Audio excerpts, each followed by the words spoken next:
In this episode, I'm going to talk about the mistakes I've realised in the past couple of months that I've been making despite doing 6 years of this work intensively, so that you can hopefully learn from those mistakes.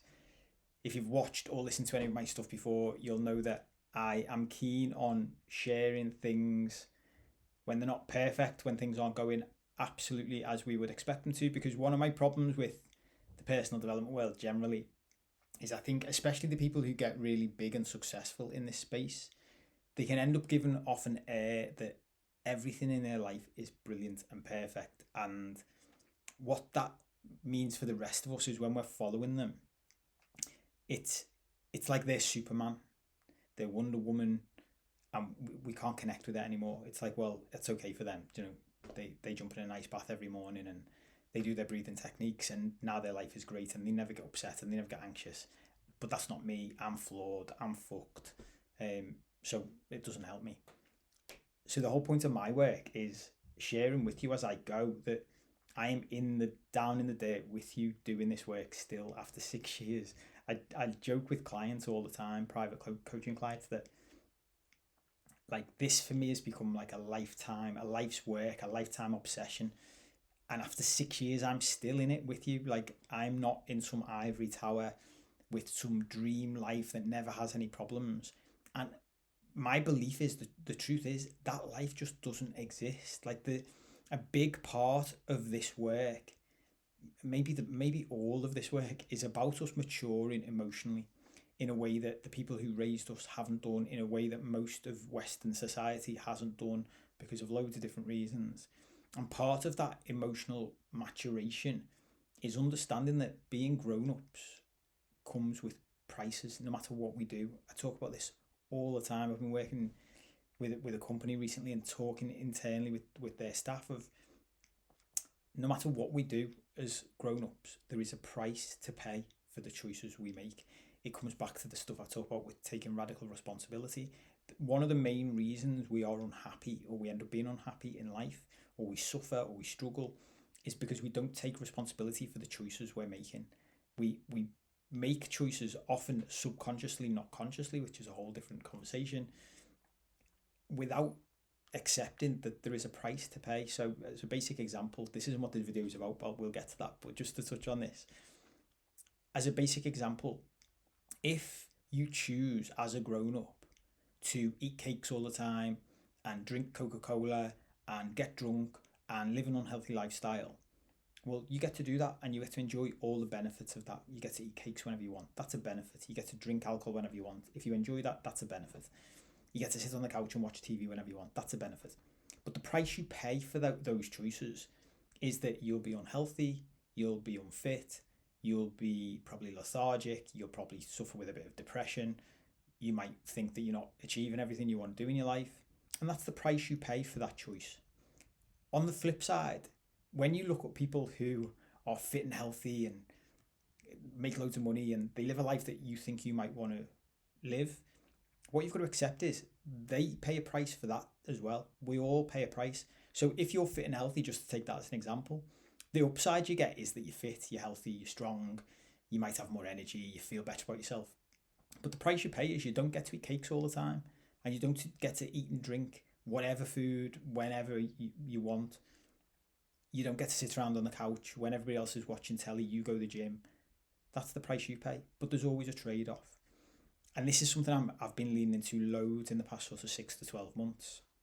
And then just in the past couple of months, I had a massive breakthrough, because to explain what's been happening, I need to go back to the beginning of my journey. So I've been doing this work now for 6.5 years. I started, I would say, in April 2018, which was when it was basically coming to the end of my relationship with my ex-wife.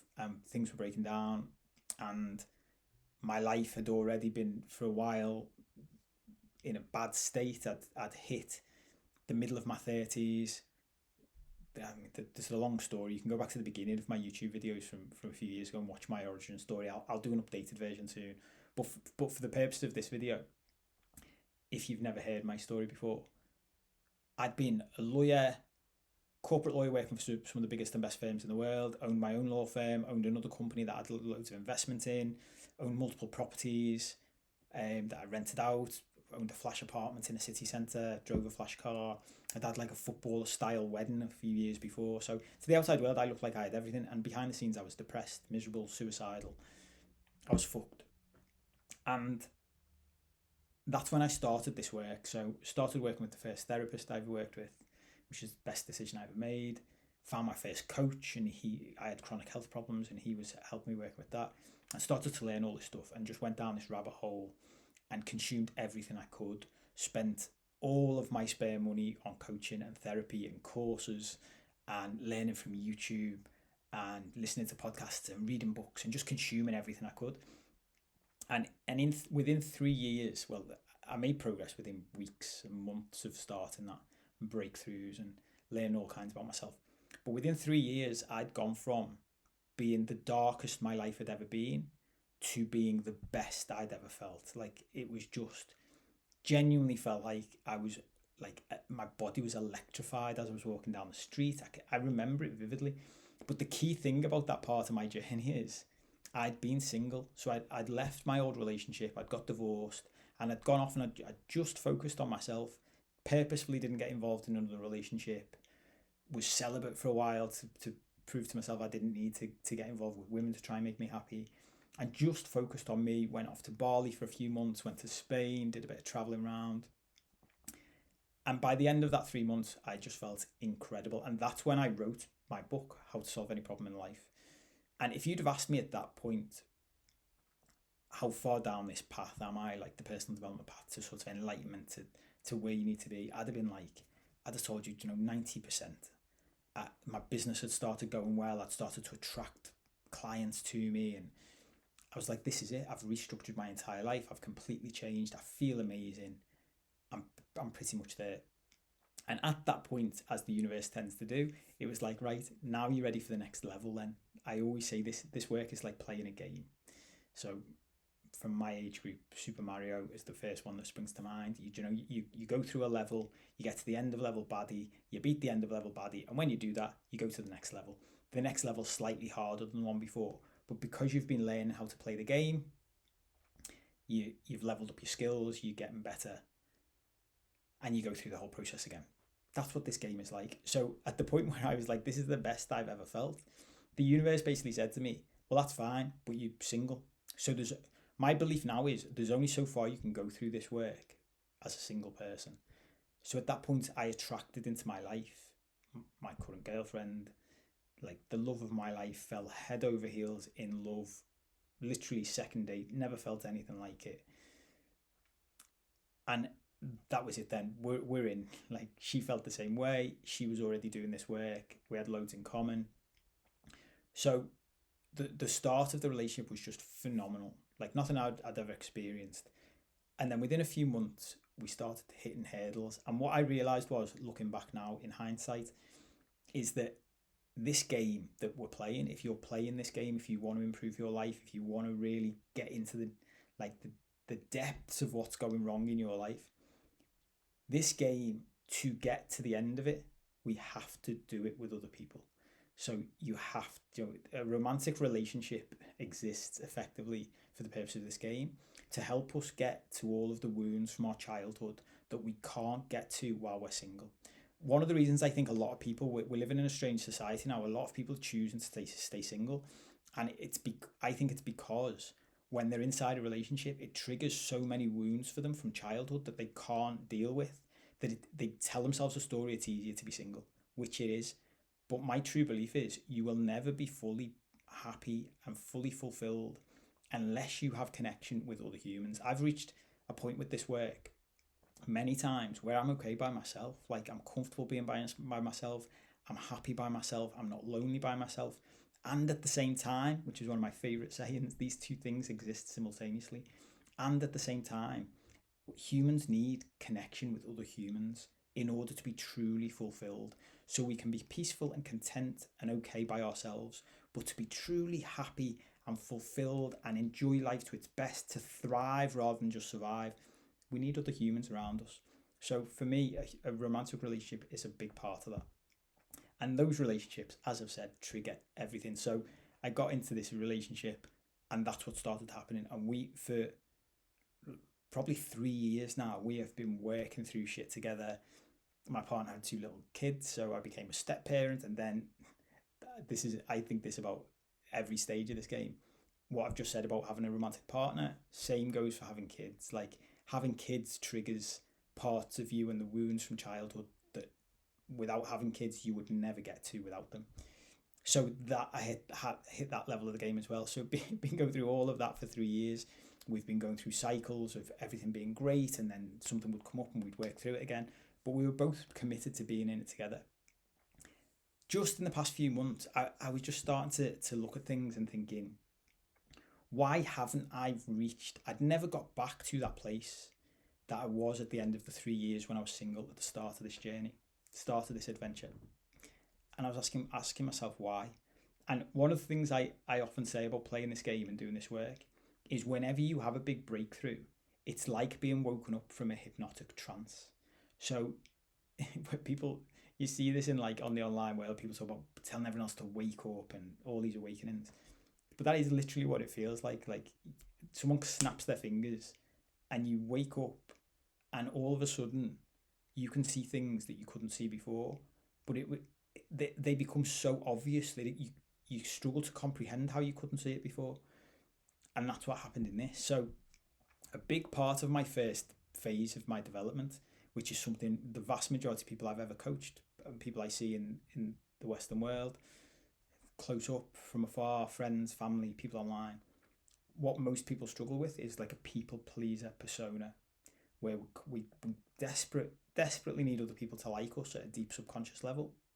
There's loads in that we haven't got time for today, but we desperately need people to like us, so we put other people ahead of ourselves. We try and please everybody else, and we diminish who we are in order to try and please other people. And that fundamentally is bad for us in very basic terms. My work all comes back to the idea that our problems are based in low self-esteem. So the feeling deep inside that we are not good enough, like we do not feel good enough as humans deep inside. It's what leads my focus of my private one-on-one coaching now is high achieving men, because that's who resonate most with my message. My big thing is this work works for everybody. Loads of women, loads of people from all different backgrounds, all different ages, genders, sexualities, doesn't matter where you're from, this work will work for you. And at the same time, I'm focusing my private coaching now, because I've only got limited time, on sort of the bullseye of who this work resonates with the most, which effectively is me and who I used to be. And that is what drives most of those people, especially high achieving people, is this need to be liked, this need to prove ourselves, this need to prove that we're good enough deep inside. And it hides from us, as I'm saying about the hypnosis. To most of us, it was definitely hidden from me for a long time that's what was going on.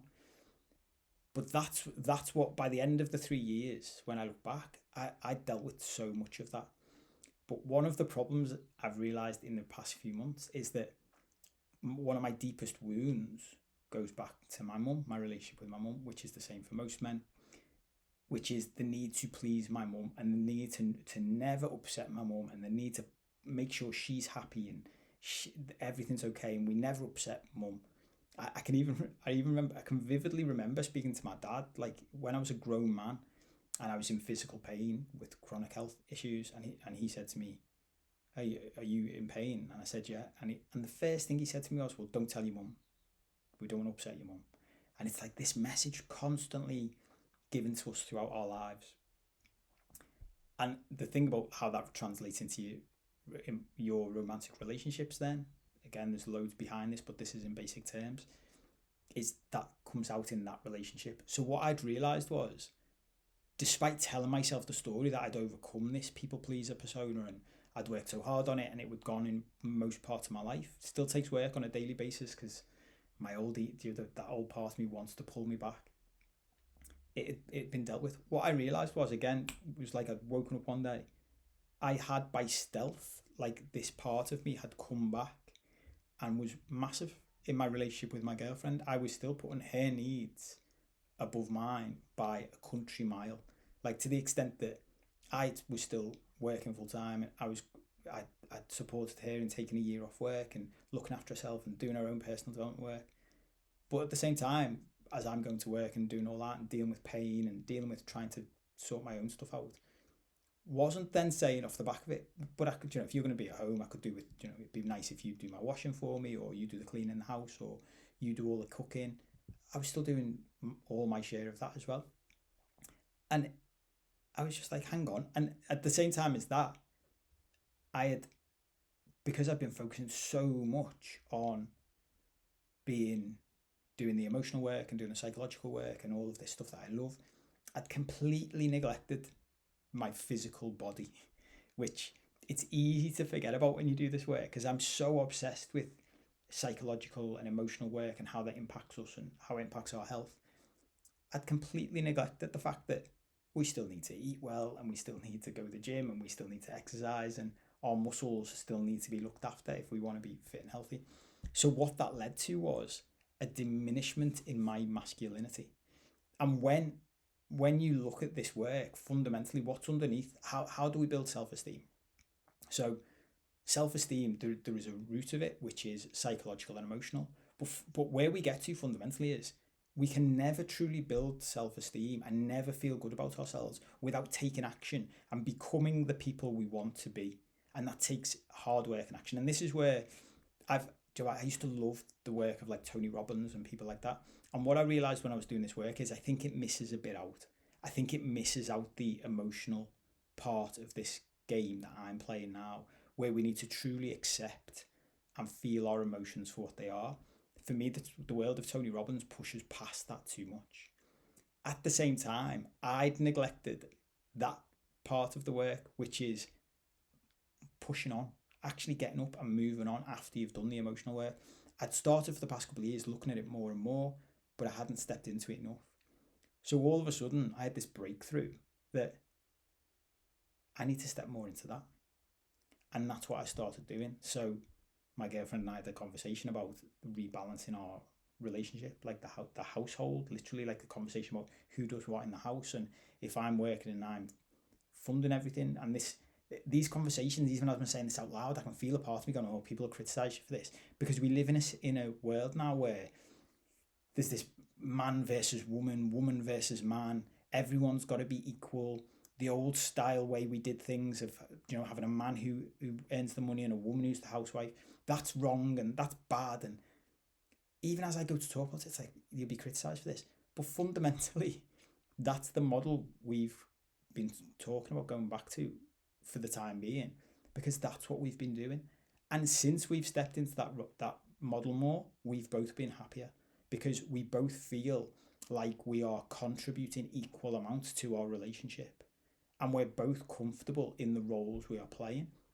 Now, that doesn't mean I don't help in the house, because I do, and it doesn't mean I don't help with the kids, because I do, and it doesn't mean my girlfriend doesn't do her bit in, she's training to like start her own new career, and she's about to start her own new business, but we're just finding a better balance with that. And what we're doing within that, which is a big topic I'm diving into now, and I feel like is where this work is going to take me going forward, is there is a massive imbalance in the society that we've built between masculine and feminine energy. And this is probably for another episode, because otherwise this will turn into an epic. And I wanted to just give you an update really as to what the breakthroughs I've had. So we'll do the masculine and feminine thing separately. But where that's led to for me is the last stage again of this cycle. So if you look at my personal development journey so far, it's like 6.5 years. That first 3 years that I mentioned before, when I felt amazing, since making these changes and seeing the mistakes I'd been making with putting my girlfriend too much ahead of me and not looking after myself properly, and then not stepping into my masculinity and not stepping forward, that had diminished everything, so that I couldn't then move back to where I wanted to be. I couldn't get back to that place. So since I've had that breakthrough, I've been working more, like in my own business, going, and it's funny because I keep saying to people, where I feel like I am right now is pushing just beyond where I'm comfortable. And that's where I think the sweet spot is for all of us. Because for years, because I've been so focused on emotional and psychological stuff, I'd dropped off all my work. Like I'd stopped going to the gym. I'd stopped doing a lot of work. I'd been coaching people and doing a bit, but just enough to live basically, and to live a nice life. But I'd basically backed off from any idea of being very wealthy or having loads of things. And I'd stopped going to the gym, as I said, and I'd stopped doing the things I wanted to do. So another thing, just before I'd met my girlfriend, I'd realised through that first 3 years that one of the things I really want to do in my life is go into entertainment. Like I love being on stage, which is mad because if you knew me as a little kid, I was such a quiet, shy little kid. But I love being on stage. I love entertaining people. I love making people laugh. So just before I'd met my girlfriend, I'd finally got the courage up to go and start doing comedy. And I'd done an open mic night at a comedy place in Liverpool city centre. And I was shitting myself the night I did it, but I loved it. And then tying into what I've been telling you about, as soon as I started seeing my girlfriend, I just pushed that to the side. And it's really important to say here, because this ties into what I was saying at the start of the video about taking responsibility. None of this was my girlfriend's fault. Like none of this was her saying to me, you can't do that, or I want you to be like this. It was all me. I just gave that up because I wanted to spend time with her, and I stopped going to the gym. That was partly because of a choice I'd made as well to rest my body. But since I've had this breakthrough and we've rebalanced our house, I'm working more. I've gone back to the gym. I'm training with a personal trainer again, and I've started a comedy course. So I've literally 2 weeks into a comedy course, back writing comedy, back on stage, doing some comedy this week, which feels amazing. And since I've done that, literally just in the past 2-3 weeks, I feel like I'm back in the place now I was at the end of my first 3-year cycle. It's like, the best way I can describe it is I now feel like an old oak tree that's got really deep rooted roots that just is so solid and strong it can't be rocked. When I said to you before about the analogy of getting to the end of a level on a computer game, what I've noticed, what I've started noticing more and more in the past 3 years especially, is whenever I've got to a place where I feel good and I say out loud, I feel really good, it's like that's a sign to the universe that you've reached the end of a level. So the universe then puts you into the next level and you start getting tested and you start getting shit thrown at you. And usually that knocks me off course. And just a couple of weeks ago, I found myself saying out loud, this is the best I have ever felt. Like I am happier than I've ever been. I don't drink anymore. I don't do any drugs. I don't have anything that like artificially boosts me to make me feel good. I just feel the best I've ever felt. I'm the happiest I've ever been in my relationship. It's the best I've ever been with my stepkids. Work is going really well. The future looks exciting. I'm doing comedy again. I'm training again. My body's getting fitter. And as soon as I said that the next day, I was laughing to myself because I thought, this is exactly when the universe will come in, put me into the next level, and I'll start getting tested again. So I actually said out loud to the universe, this is the mad stuff. You'll hear more and more of as you listen to my stuff, or if you may have heard me talk about this stuff before. I love talking to the universe. I just said out loud, look, I know usually at this point, this is when you'll start throwing shit at me and it'll knock me off course and I'll feel shit again while I go through the next level. We're not doing that this time. You can put me into the next level, that's fine, but I'm not going to be knocked off course. I know what's coming. I'm ready for it. I'm strong. It's not going to affect me. Since that day, this is no word of a lie, and for anyone who's never been down this path, I would say, if I was talking to the old version of me from before I did any of this, I'd say this is all bullshit. It sounds like absolute nonsense. All I can tell you is I'm just reporting to you what happens in my life. Other people who come down this path or have been down this path before me all report the same stuff. But since that day when I said, I know you're going to start throwing shit at me, I have had like the greatest hits of the challenges that I would usually get. Like when you've got, for any of you out there who've got stepkids, and if you haven't, you might not have experienced this, but stepkids will push you, they will test you. I've got a really great relationship with both of our little boys. But the 4-year-old, who's been like my best mate since I first met him 2 years ago, every now and then, just randomly, he will just say out loud to me, you're not my dad. You're not part of this family. And he did it the other morning, just out the blue. And me and my girlfriend look at each other and go, where does that even come from? And he just looked at me and said, you're not a part of this family. And months ago, when he said that to me, and whenever he said it to me over the time, it's completely derailed me. I've had to go back, do work on it, think about it, process it, come through it all again. This time, it was just like that. That's why I used the oak tree example. Like, it just bounced off me. I just said to him, well, I never used to be part of this family, did I, mate? But I am now. Like, I'm in the new family. This is our new family together. And he just looked at me and smiled as if saying, oh, yeah, okay. And it was like the universe just going, there's your test, passed, done. It didn't even touch me. And the same with my girlfriend the other night. Like, we've had, as all relationships do, doubt, are we meant to be together when we're in tough times, when we're working through things. And she's doing similar type of work to this, and she connected with some things, some guides, her people she speaks to, and she got the message back that we're not meant to be together. Like, it's only gonna be 2 more years we'll be together, and then we'll go our separate ways. We've just done this to heal together. And again, if she'd have told me that a few months ago, I'd have been completely knocked off course. I'd have been doubting our relationship. Should we split up? And it just didn't touch me. I just said to her, well, I don't care what the guides say. I don't care what the universe says. Like, this, I am more certain than ever. We are meant to be together. We are happiest we've ever been. Our future looks exciting. This is it. I'm in. We're done. Like, I'm not going anywhere. I am absolutely sure this is where we're meant to be. And again, it just like it was just gone. She felt better hearing me say that. I didn't get any doubt, and it just bounced off me. Even the next day, I was like, I'd forgotten all about it. She came back to me saying, oh, she checked in with someone she's working with, saying, oh, that message was probably inaccurate because different things have been happening. And I was like, the best thing for me is it was another test that came my way, and it just bounced off me. And that's all come from the breakthrough, the realization about the people pleaser coming back, my dip in masculinity, not stepping forward, not looking after myself, fundamentally not putting myself first. And this comes back to the taking responsibility and the oxygen mask analogy of, when you're on a plane and they say, if the oxygen goes in the plane, whose mask should you put on first? You've got to put on your own.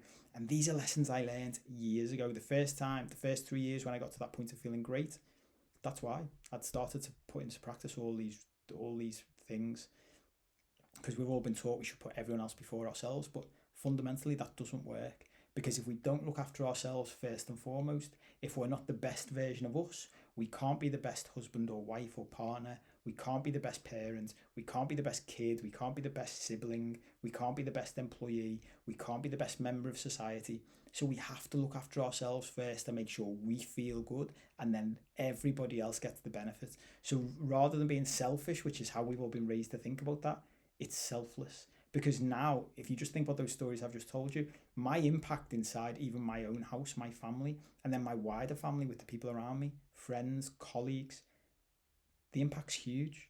Because I feel the best I've felt. I'm just like a solid focus for everybody. I'm like a rock that can't be moved. So it makes everyone feel better. So it's really important we think about that. You put yourself first, and not in a selfish way. This is not a pass to become a selfish bastard that is horrible to everybody else. There are loads of people, I see this in the personal development world, who take this theory and they give themselves a free pass to become selfish, completely selfish and self-absorbed. That's not what I'm saying at all. That is not the path to peace and contentment and happiness. It's definitely not the path to fulfillment, because again, going back to what I was saying before, I think we all need other humans around us to feel fulfilled. We all need to contribute to society and to other people. Giving to other people makes us feel better, but there's a balance to find, and that's really important. So that's it. I've probably talked for longer than I intended to. I just wanted to give you an update on what's been happening and those mistakes I'd realised I've been making. If you're a man watching this, I would highly, highly recommend. Part of this breakthrough came from different books. I've been working with a new coach myself, and he introduced a book to me. I've gone down a path of reading about masculinity. Of all of the books I've read or listened to, because I listen to audiobooks, I would highly recommend you listen to or read a book called No More Mr. Nice Guy by Dr. Robert Glover. If you're a woman watching this or listening to this, and this intrigues you, that idea, I'd say go and read or listen to that book anyway. it might give you a lot of answers about the men in your life. Excuse me, if you have men in your life. As I say, I'll do another episode on the masculine and feminine thing. I think it's fascinating, and I think it's really powerful for the world we're in, and for the way for us to fix society. It's a big statement to make, isn't it? But on the bigger level, I think this is really important. So I'm going to talk more about that. I'll probably do another episode on it and fire it out straight away. If you've got any questions, put them in the comments if you're watching this on YouTube, or get in touch with me through my website. If you want to help spread the word, if you like this stuff and you want to help me get this out to more people, press like on YouTube, subscribe to the YouTube channel. If you're listening on the podcast, leave a review somewhere, wherever you listen, saying what you think of it. And that'll help it get to more people, help me grow this, help me get this stuff out to as many people as we can, to help as many people as we can. That's it. Thank you for listening. Thank you for watching. I'll see you next time.